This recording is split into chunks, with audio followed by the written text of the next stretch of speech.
আলোচনা করেছেন। এক নম্বর আলোচনা করেছেন যারা সামনাসামনি মানুষকে মন্দ বলে, অশ্লীল ভাষায় কথাবার্তা বলে, মনে দুঃখ দেয়, কষ্ট দেয়, এটা হচ্ছে এক নম্বর। দুই নম্বরে হচ্ছে পিছনে পিছনে কি করে, অপবাদ দেয়, গীবত করে, এটা হচ্ছে দুই নম্বর। তিন নম্বরে বলা হয়েছে এই সূরার মধ্যে যারা অন্যায়ভাবে সম্পদ জোগাড় করে যারা বস্তা বস্তা টাকায় বাড়িতে রাখে, এমন সমাজের মধ্যে আমাদের লোকজন আছে না?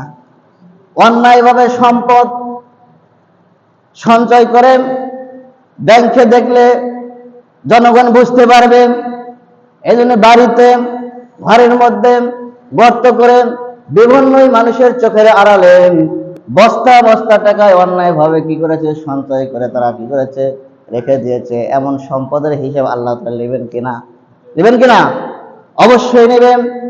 হালাল পন্থা আপনি ব্যবসা করুন, হালাল পন্থা আপনি অর্থ সঞ্চয় করুন এবং সেই অর্থটা আপনি যাকাত দেন, তাহলে সেই সম্পদের আপনার কি হবে না, হিসাব না হবে না। কারণ আল্লাহ রাব্বুল আলামিন কোরআন সুন্নাহর আলোকে আপনি সম্পদের যাকাত দিয়েছেন, সম্পদটা অর্জন করেছিলেন। যে 4 নম্বরে বলা হয়েছে যে তারা মনে করতো ইয়াহসুবুন্নামা লাহু আখলাদাম, তারা মনে করতো যে এই সম্পদটা তাদের জন্য অমর হয়ে থাকবে। এই 4টি বিষয়ে, এই 4টি গুণ যাদের মধ্যে থাকবে তাদের জন্য স্থান কোথায় হবে? জাহান্নাম হয়ে যাবে। কোথায় স্থান? জাহান্নাম স্থান হয়ে যাবে। সময় তাহাজরেন, আল্লাহ রাব্বুল আলামিন মানব জাতিকে সৃষ্টি করেছেন। সর্বপ্রথম আমরা রূহের জগতে ছিলাম। কিসের জগতে? রূহের জগতে, জান্নাতে ছিলাম। আল্লাহ রাব্বুল আলামিন চান জনাবে মুহাম্মদ রাসূলুল্লাহ সাল্লাল্লাহু আলাইহি সাল্লাম চান আমার সমস্ত উম্মাত যেন জান্নাতে চলে যায়, একটা উম্মাত যেন জাহান্নামে না যায়। তেমনি আল্লাহ পাক চান আমার সমস্ত বান্দারা যেন জান্নাত থেকে যেহেতু এসেছে এবং সবাই যেন জান্নাতে চলে যায়। বলেন সুবহানাল্লাহ। কিন্তু আমাদেরকে আল্লাহ রাব্বুল আলামিন এই জমিনের মধ্যে একটা কয়েক বছর নির্ধারিত স্থান দিয়ে, নির্দিষ্ট সময় দিয়ে পাঠিয়ে দিয়েছেন, বিবেক বুদ্ধি দিয়ে পাঠিয়ে দিয়েছেন। যার বিবেক এবং বুদ্ধি মোতাবেক আমরা কাজ করলে এবং কি হইব, ভালো ভালো আমল করলে কোথায় যাব? জান্নাতে যাব। আর যদি খারাপ আমল করে জাহান্নামে চলে যাব। ঘোষণা আল্লাহ রাব্বুল আলামিন দিয়েছেন। জাহান্নামের কথা আল্লাহ তাআলা বলেছেন। জাহান্নাম হচ্ছে 7টি। কয়টি? 7টি হচ্ছে জাহান্নাম, আর জান্নাত হচ্ছে 8টি। জান্নাত 8টি। কেউ কেউ বলে যে জাহান্নাম 7টি দরজার নাম বলা হয়েছে, কতটা ভুল। কোরআন কারীমের মধ্যে আল্লাহ রাব্বুল আলামিন 7টি জাহান্নামের কথা নামটা উল্লেখ করেছেন। 1 নম্বরে বলা হয়েছে জাহান্নাম, 2 নম্বরে বলা হয়েছে হাবিয়া, 3 নম্বরে বলা হয়েছে জাহিম, 4 নম্বরে বলা হয়েছে সাকার, 5 নম্বরে বলা হয়েছে সাঈর, 6 নম্বরে বলা হয়েছে হুতামাম, 7 নম্বরে বলা হয়েছে লাযা। বলেন সুবহানাল্লাহ। প্রত্যেকটা নাম কোরআনুল কারীমের মধ্যে আল্লাহ রাব্বুল আলামিন সুন্দরভাবে আলোচনা করেছেন। বলেন সুবহানাল্লাহ। এখানে দরজার কথা বলা হয় নাই, জাহান্নামের নামের কথা এখানে উল্লেখ করেছেন। কেউ যদি বলেন এটা দরজার কথা উল্লেখ করা হয়েছে, তাহলে বলবেন ভাই দরজাটা কোন জায়গায় উল্লেখ করা হয়েছে, কোন আয়াতে কারীমের মধ্যে কথা বলা হয়েছে আমাকে একটু দেখিয়ে দিন। যেহেতু আল্লাহ রাব্বুল আলামিন জাহান্নামের 7টি নামটা 7টা আয়াতে কারীমের মধ্যে আল্লাহ রাব্বুল আলামিন উল্লেখ করেছেন এবং প্রত্যেকটা মানুষের জন্য কর্ম অবস্থায় কর্মের নির্ধারিত অনুপাতে তাকে শাস্তি দেওয়া হবে। যে যেমন কর্ম করবে সেই কর্মের অনুপাতে কি করা হবে, তাকে শাস্তি ভোগ করবেন। আল্লাহ রাব্বুল আলামিন যারা জাহান্নামে হয়ে যাবেন তাদের জন্য কিছু কিছু বিস্তারিত আলোচনা করেছেন। জাহান্নামী ব্যক্তিদের জন্য দুর্গন্ধময় খাবার এবং গরম পানির ব্যবস্থা করা হবে। যারা জাহান্নামী হবে তাদের জন্য কি খাবারের ব্যবস্থা করা হবে? দুর্গন্ধময় খাবার এবং গরম পানি দ্বারা শাস্তি দেওয়া হবে। এমনিভাবে তার মাথায় উত্তপ্ত গরম পানি ঢেলে দেওয়া হবে। এমন শাস্তি, মানে যার যার আমলের শাস্তির ধারা অনুযায়ী তাকে শাস্তি দেওয়া হবে। এরপরে আল্লাহ রাব্বুল আলামিন অগ্নি নির্মিত অন্ধকার গুহার মধ্যে আল্লাহ তাআলা তাকে রেখে দেবেন। এরপরে বলা হয়েছে তার মুখমণ্ডল অগ্নিশিখায় প্রজ্বলিত হবে এরপরে বলা হয়েছে এমন ভাবে শাস্তি দেওয়া হবে, লোহার হাতুড়ি দ্বারা ওই ব্যক্তিকে শাস্তি দেওয়া হবে। এরপরে আমলের অনুপাতে বিষাক্ত সাপ তার নিকট পৌঁছে দেওয়া হবে, সাপের রূপ ধারণ করে তাকে দংশন করতে থাকবে এবং তার আমল অনুযায়ী বিশাল দেহ আকৃতি হবে। এমন পাপ করেছেন যে আসমান জমিনের মধ্যে এমন একটা মানুষের রূপ আকৃতি ধারণ করবে, এমন আযাব তাকে দেওয়া হবে। সময় দেবেন এবং ঠান্ডা দিয়ে তাকে আযাব দেওয়া হবে। আরো কতিপয় জাহান্নাম, যেহেতু আল্লাহ রাব্বুল আলামিন এখানে উল্লেখ করেছেন কোরআনুল কারীমের মধ্যে বললেন আল্লাতী তাত্তালিউ আলাল আফইদা, বলেন সুবহানাল্লাহ। জাহান্নামের আগুন এমন একটা আগুন, যে আগুনটা যদি আপনার লোকে নাকে পাইতে লাগে, জ্বলতে জ্বলতে অন্তর পর্যন্ত সেই তাপটা পৌঁছে যাবে, এত তাপ। আর দুনিয়ার আগুনটা আপনার পায়েতে লাগুক, আঙ্গুলে লাগুক, সেখানে কিন্তু পুড়ে ছারখার হয়ে যাবে, এমন একটা আগুন আল্লাহ রাব্বুল আলামিন ঘোষণা করলেন। নবী করিম সাল্লাল্লাহু আলাইহি সাল্লাম বর্ণনা করছেন জাহান্নামের আগুন 70 ভাগের একবারে দুনিয়াতে পাঠিয়ে দেওয়া হয়েছে, আর 69 ভাগ জাহান্নামের আগুনের এমন তাপ, এমন শক্তিময় শক্তি, পৃথিবীর কোনো মানুষের নিকট এই জাহান্নামের আগুন সহ্য করার মতো শরীর আমাদের নেই। জাহান্নামের আগুন সহ্য করার মতো আমাদের শক্তি নেই। দুনিয়ার আগুন একটু লাগলে যে কতই যন্ত্রণা আর ছটফট করতে থাকি, আর জাহান্নামের আগুন আলাল আফিদা বলা হয়েছে, আপনার শরীরের যে জায়গায় লাগুক না কেন সঙ্গে সঙ্গে আপনার অন্তরটা জ্বলে পুড়ে ছারখার হয়ে যাবে। তাহলে দুনিয়ার আগুনে আমাদের সহ্য হয় না, আর আখিরাতের আগুন কি সহ্য করতে পারবো? কখনোই পারবো না। সম্মানিত হাজরিন, আল্লাহ রাব্বুল আলামিন এরপরে বললেন ইন্নাহা আলাইহিম মুসাদা, আল্লাহ তাআলা বললেন এমন একটা লেলিয়ান শিখা তোমাদের জন্য নির্ধারণ করে দিয়েছি, নিশ্চয়ই ওটা দ্বারা তোমাদেরকে পরিবেষ্টন করা হবে। যেমন একটা ডেকসি মনে করেন, ডেকসিতে আগুন জ্বালানো হলো, ওর মধ্যে একটা কোনো প্রাণীকে জল দেওয়া হয় এবং ডেকসির উপরে একটা যদি ঢাকনা দেওয়া হয়, তাহলে ওই ব্যক্তিটার অবস্থা কি হয়ে যাবে? ব্যক্তির অবস্থা কি হবে? নিচ থেকে কি জ্বলছে? আগুন জ্বলছে, ডেকসিটাও গরম, ওপরে ঢাকনাটাও গরম। যে ব্যক্তির ডেকসির মধ্যে রইল, তাহলে তার পরিণতি কি হবে? সেই কথা আল্লাহ রাব্বুল আলামিন বললেন ইন্না আলাইহিম মুসাদা, এমন ভাবে তাই ঘেরাও করে রাখা হবে, ওই ডেকসির মধ্যে থেকে, ওই গুহার মধ্যে থেকে সেই ব্যক্তিকে বের হওয়ার কোনো সুযোগ নাই। কিন্তু যে 4টি গুণের কথা বলেছি, এই 4টি গুণ যাদের মধ্যে থাকবে তাদেরকে শাস্তি দেওয়া হবে।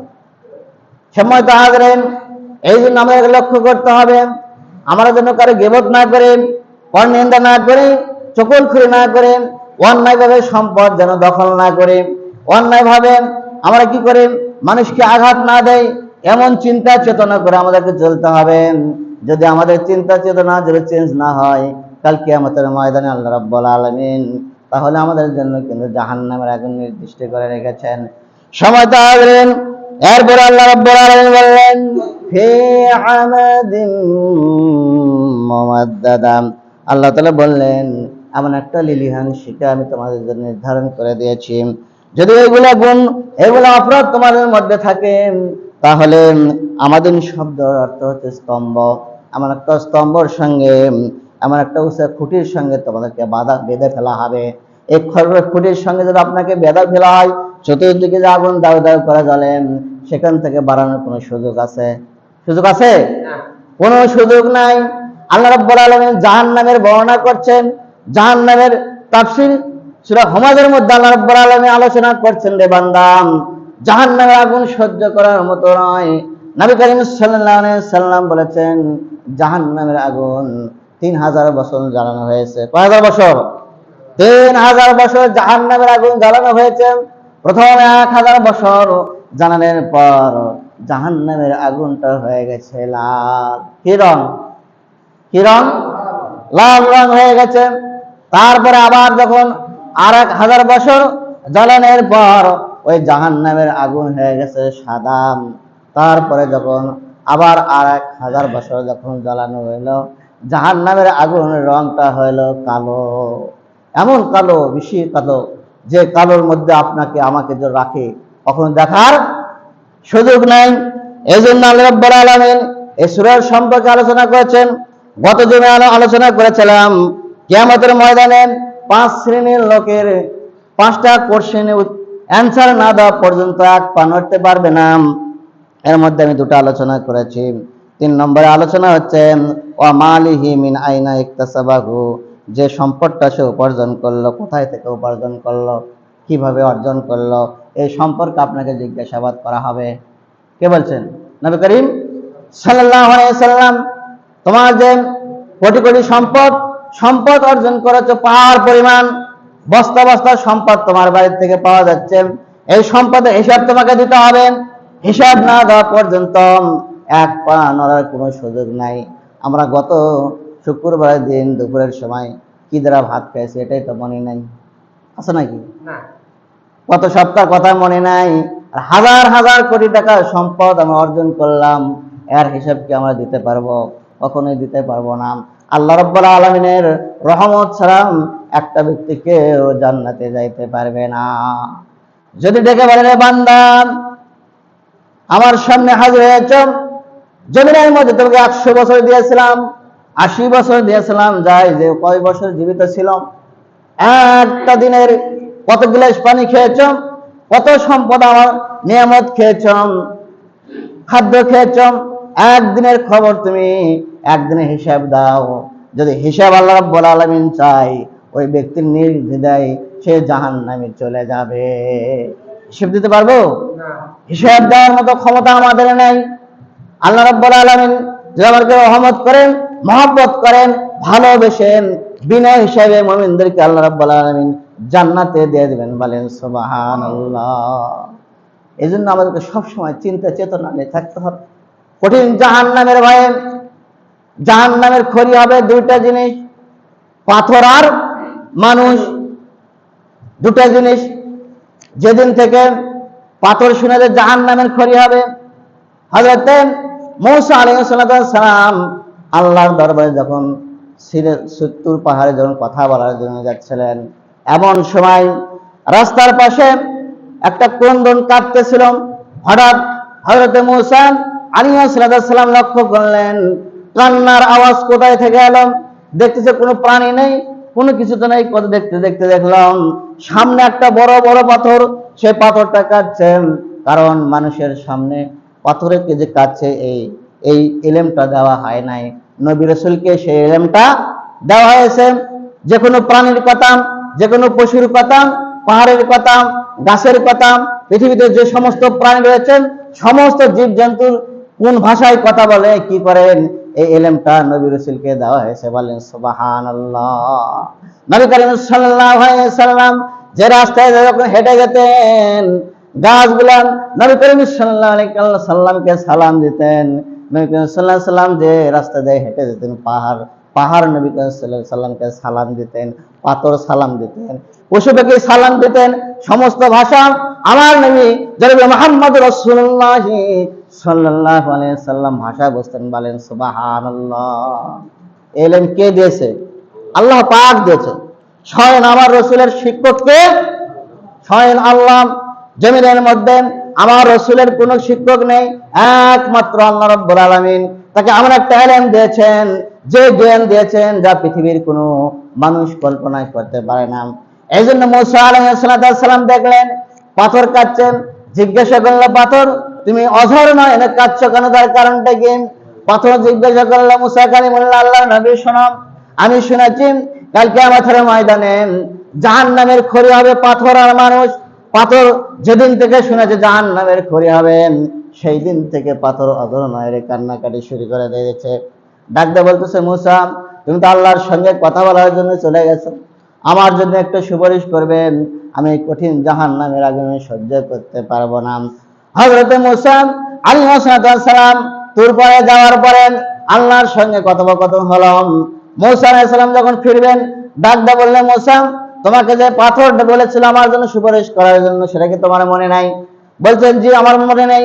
আল্লাহ তাআলা ডাক দিয়ে বললেন, মুসা, যে পাথরটা আমার কঠিন জাহান্নামের ভয়ে অঝর নয়নে কান্নাকাটি করছে, আমরা দেখলে দেখতে পারবো বিভিন্ন ঝর্ণাতে পাথর, যখন পাথরের ধার দিয়ে পানি বইছে, এটা পাথরের নির্দিষ্ট, এটা জাহান্নামের ভয়ে সেগুলো পাথর অঝর নয়নে কাঁদতে কাঁদতে সাগরে পরিণত হয়েছে। এটা পাথরের কান্না, এমন ভাবে কাঁদছেন। ডাকতে বললেন, মুসা, যে পাথর আমার কঠিন জাহান্নামের ভয়ে অঝর নয়নে অত্যাকুল্লাহ আমাকে ভয় করেছেন, আমি ওই পাথরকে মাফ করে দিলাম, তার জন্য জান্নাতের ব্যবস্থা করে দিলাম। এবার মুসা আলাইহিস সালাম যখন চলে আসলেন, আসার পর ডাক দিয়ে বললেন, পাথর তোমার জন্য সুসংবাদ, তোমার জন্য সুসংবাদ। আল্লাহ রাব্বুল আলামিন তোমার কান্না পছন্দ করেছেন, তোমার কাকুতি মিনতি, তোমার প্রার্থনা পছন্দ করেছেন। আল্লাহ রাব্বুল আলামিন তোমাকে আর কখনো জাহান্নামে দিবে না, তোমার জন্য চিরস্থায়ী জান্নাতের ব্যবস্থা করে দিয়েছেন। বলেন সুবহানাল্লাহ। তাহলে চোখের পানির কি দাম? চোখের পানির বিশাল নিয়ামত। আল্লাহ রাব্বুল আলামিনের নিকট যখন আপনি চোখের পানি ফেলাবেন, আল্লাহ রাব্বুল আলামিন আপনার হাতটা ফেরত দিতে লজ্জাবোধ করে। কাঁদতে না পারলেও কান্না কি করব আমরা? ভান করব, আল্লাহ জীবনে কত পাপ করেছি, কত গুনাহ করেছি, কত টাকা পয়সা মারে খেয়েছি, কত মিথ্যা কথা বলেছি, কত চকলখড়ি করেছি, আমাদের গুনাহ কখনো শেষ নেই। শেষ আছে নাকি? শেষ না, এত গুনাহ করেছে। এবার মুসা আলাইহিস সালাম যখন কয়েকদিন পর আবার ওই রাস্তায় যখন যাচ্ছিলেন, দেখছিলেন ওই পাথরটা আরো আগেকার চেয়ে আরো বেশি ক্রন্দন করছে, বেশি কাঁদছে। জিজ্ঞাসা করলাম, মুসা আলাইহিস সালাম, পাথর তোমার জন্য তো সুসংবাদ, তুমি আবার বেশি কাঁদছো কেন? তার কারণটা কি? পাথর ডাক দিয়ে বলল, মুসা কালিমুল্লাহ, আল্লাহর নবী, আগে কাঁদছিলাম আল্লাহ রাব্বুল আলামিন জাহান্নামের ভয়ে, এখন বেশি বেশি আমি কাঁদছি যে আল্লাহ রাব্বুল আলামিন বিশাল নিয়ামত ভোগ করছে, যে আল্লাহ রাব্বুল আলামিনের মহব্বত আর ভালোবাসায় আমার আরো বেশি বেশি কান্না আসছে। বলেন সুবহানাল্লাহ। সম্মানিত হাজেরিন, এই জন্য কঠিন জাহান্নামের আগুন আমাদের মধ্যে আমরা সহ্য করতে পারবো না। জাহান্নামের সবচেয়ে কম শাস্তি হলো, আপনাকে যে ব্যক্তি জাহান্নামী হয়ে যাবে, সবচেয়ে নিম্ন স্তর কম শাস্তিটা হলো তাকে একটা আগুনের স্যান্ডেল পরে দেওয়া হবে।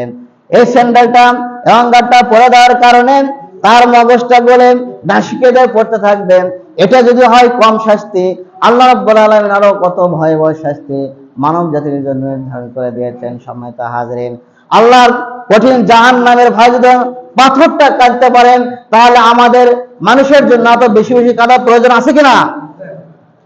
যেহেতু আমরা ক্ষণস্থায়ী, আল্লাহ রাব্বুল আলামিন আমাদেরকে সৃষ্টি করেছেন জান্নাতে যাওয়ার জন্য, জান্নাতে যাওয়ার জন্য সৃষ্টি করেছেন, জাহান্নামে যাওয়ার জন্য সৃষ্টি করে নাই। এই জন্য আমরা সব সময়, যদি আমরা মুসলমান, আমরা মানুষ, ভুল করব, কিন্তু ভুল করার সঙ্গে সঙ্গে অনুতপ্ত হয়ে আল্লাহর দরবারে আমরা ক্ষমা চাবো। আল্লাহ রাব্বুল আলামিন আল্লাহর দরবারে যখন আমরা দু চোখের পানি ছেড়ে দেব, আল্লাহ রাব্বুল আলামিন আমাদের সমস্ত জীবনের গুনাহ খাতা মাফ করে দিবেন। সম্মানিত হাজেরিন, এই জন্য সূরাতুল হুমাযার মধ্যে 4টি গুণের কথা বলা হয়েছে। এই 4টি গুণ যদি আমাদের মধ্যে না থাকে, 1 নম্বর, কোন মানুষের সামনে মন্দ কথা, অশ্লীল কথা বলে মানুষকে দুঃখ দেব না, কষ্ট দেব না। দেব নাকি? যদি কোনো মানুষ ভুল করেন, তাকে আড়ালে ডেকে বলবেন, ভাই, মানুষ মুসলমান তো আয়না স্বরূপ, মানুষের ভুল শোধরানোর সুযোগ হয়েছে, তোমার এই জিনিসটা মনে হয় সমস্যা হচ্ছে। কি বলেন? মানুষের সামনে বললে মানুষের একটা স্ট্যাটাস তো রয়েছে, একটা সম্মান তো রয়েছে। কি বলে, আছে না? যে 10 জনের সামনে এই কথাটা বললে মানুষটা মন খারাপ করতে পারে কিনা, যদিও সে অন্যায় করেছে। কি বলেন? অন্যায় করেছে, এজন্য গোপনে ডাকে বলা দরকার। 2 নম্বরে গুণ হচ্ছে, আমরা কোনো ব্যক্তির পরনিন্দা গীবত করব না। করব নাকি? গীবত করলে, সে কথা আলোচনা করেছি, অনেক শাস্তি আল্লাহ তাআলা ব্যবস্থা করেছেন, গীবত করব না। 3 নম্বরে এই সূরার মধ্যে বলা হয়েছে, অন্যায়ভাবে কোনো সম্পদ অর্জন করব না। করব নাকি? এই সম্পদ যদি আমি অন্যায়ভাবে অর্জন করি, আপনি কতটুকু খাইতে পারেন? এই সম্পদটা কয় কোটি টাকা আপনি খাইতে পারেন আপনার জিন্দেগির মধ্যে? এই সম্পদ তো আপনার নয়। আপনার জিন্দেগি, আপনার জন্য যে রিজিকের ব্যবস্থা আল্লাহ রাব্বুল আলামিন করেছেন, সে রিজিকের এক গ্লাস পানি বেশি খাইতে পারবে না, এক এক লোকমা খাদ্য আপনি বেশি খাইতে পারবেন না। যতটুকু আল্লাহ রাব্বুল আলামিন নির্ধারণ করে দিয়েছেন, সেই সমস্ত খাদ্য যখন খাবার শেষ হয়ে যাবে, আপনার নিকট মালাকুল মউত সে হাজির হয়ে যাবে। তাহলে যে সম্পদ, কোটি কোটি সম্পদ থাকলেও এই সম্পদটা কিন্তু আপনার, এগুলা সন্তানদের, স্ত্রীদের, মরার সঙ্গে সঙ্গে ভাগ বাটোয়ারা শুরু হয়ে যাবে। তাহলে আপনি কোন দুঃখে আপনি সম্পদটা হারাম পন্থায় অর্জন করে রেখে যাচ্ছেন। রেখে যাওয়ার কারণে, কবরে যাওয়ার কারণে আপনার কবরটা হবে জাহান্নামের টুকরা, ভয়াবহ অবস্থা হবে। এমন শাস্তির কথা যদি একটু স্মরণ করে, জাহান্নামের কঠিন আগুনের কথা যদি একটু স্মরণ করি, তাহলে আমাদের মধ্যে কোনো হারাম কাজ হবে না। হবে? কখনোই হবে না। সময় দেখাবেন। এই জন্য সূরার মধ্যে আল্লাহ রাব্বুল আলামিন যা আলোচনা করেছেন যে জাহান্নামের